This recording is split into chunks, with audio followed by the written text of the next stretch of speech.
ঘুমোবার টাইমটাতে এবার যত জিনিস মনে পড়ছে তোমার, তাই না? কটা বাজে? 12টা বাজছে, রাত্রি 12টা। এটা কি হচ্ছে? এটা কি হচ্ছে? এটা ছাড়।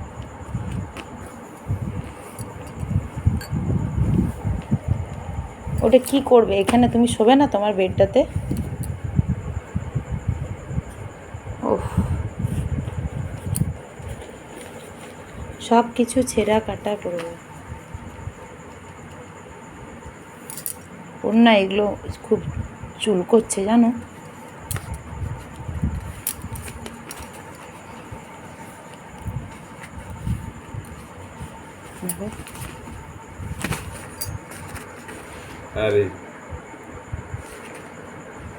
ওর বিছানাতেও শুবে না।